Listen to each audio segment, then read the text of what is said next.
Section 13.2, line integrals, video 8, line integrals in space. Basically what we can do with the two-dimensional function, we can do with the three-dimensional function as well. In other words, our path can go through space and not be limited to the x-y plane. Now, of course, we can't use the same analogy as before where we were finding the area of this fence, because now our curve would require 4 dimensions to sketch. We need an x, y, z in a 4th dimension for the output, but we can evaluate a line integral similarly. And by the way, there are a lot of physical interpretations and applications of line integrals. I invite you to read this section to see some of the applications that I'm skipping at Mr. Walker's request. Anyway, if you want to do a line integral in space, then your curve still needs to be defined parametrically, but since your curve has 3 coordinates, you need 3 parametric functions and an interval over which the parameter ranges. Then the line integral over the curve of the function ds is just like it was before, except now you have a z to replace with a z parametric function. And in your ds expression, you still have the sum of the square root of the, let me try that again. You still have the square root of the sum of the squares of the derivatives of all 3 parametric functions. So you get plus the square of the derivative of z thrown in there.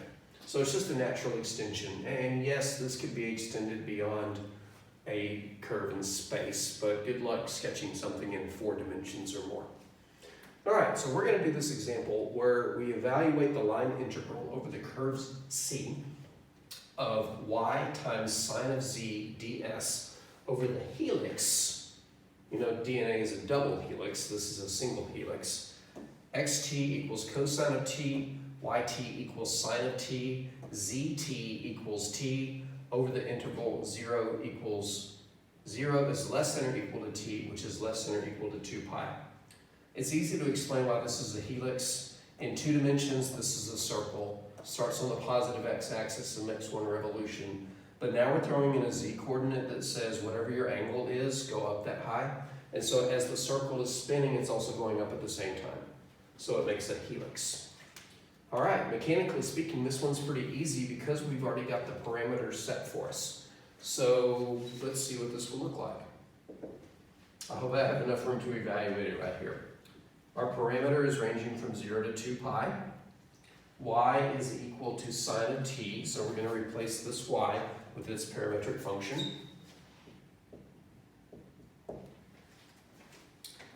In sine of z, the z is going to be replaced with what it equals, which is just t. So sine of z becomes sine of t, so that'll become sine squared of t. And now for the differential mess.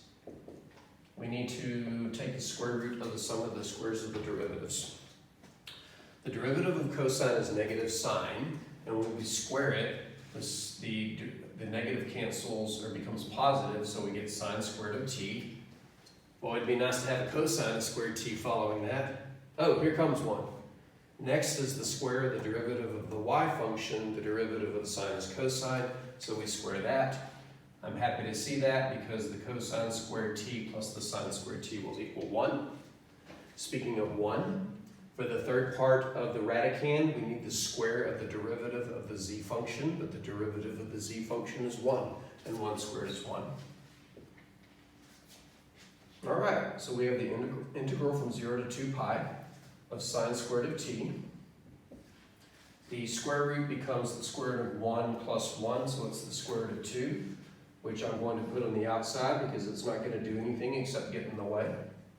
Oh goody, the integral of sine squared. We need a power reduction formula. I've talked about this in a previous video, and the fact that I don't always have them memorized, but I know where they come from. I know that the power reduction formulas come from the double angle formulas for cosine, and one double angle formula for cosine of 2t is 1 minus 2 sine squared t. Highly recommended that you memorize all 3 double angle formulas for cosine. If I solve this for sine squared t, by switching out these trig functions, which will make this one positive and this one negative, and then dividing everything by 2, I get sine squared of t equals 1 minus cosine of 2t over t over 2. Or if I split it, 1/2 minus 1/2 cosine of 2t. Seriously, I don't have it memorized. If I've done it recently, I do, but in long-term memory, I just go rebuild the thing. All right, so we're going to change this integrand to 1/2 minus 1/2 cosine 2t. And integrate and see what happens. So you have the square root of 2 times 1/2 t, the antiderivative of 1/2, minus antiderivative of cosine is sine. We would have to do a u substitution here. We would need a 2 on the dt for the du, so we would need an extra 1/2. Basically, and some of you may know this trick, if your substitution's derivative is just a constant, like if I say u equals 2t, then the derivative of that is just 2. Then just integrate it and multiply by the reciprocal of that derivative. So I would pick up an extra 1/2, which would give me 1/2 times 1/2, which is 1/4. Integral of cosine is sine, and this is evaluated from 0 to 2 pi. So let's start by substituting 2 pi. 1/2 of 2 pi is pi, minus 1/4 sine of 2 pi, sine of 2 times 2 pi, which is sine of 4 pi.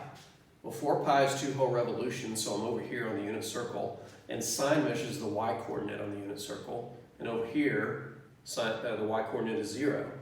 So it's 1/4 times 0. Don't need to worry about that. Minus what I get when I substitute 0. Square root of 2, 1/2 times 0 is 0, minus 1/4 times sine of 0, but again, 0 radians is on the positive x-axis. Sine measures the y-coordinate. Your y-coordinate is 0. So we get a whole lot of zeros, and the only thing that's not 0 is this.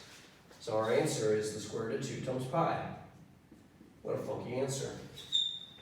Make sure I didn't screw that up. I didn't. Hooray. All right, so line integrals in space. I'm going to do one more example of a line integral in space and then decide how much further I can go into this, because you don't know this, but it's 6:47 on a Wednesday evening and I've been recording videos all day. But we'll take a look at another example.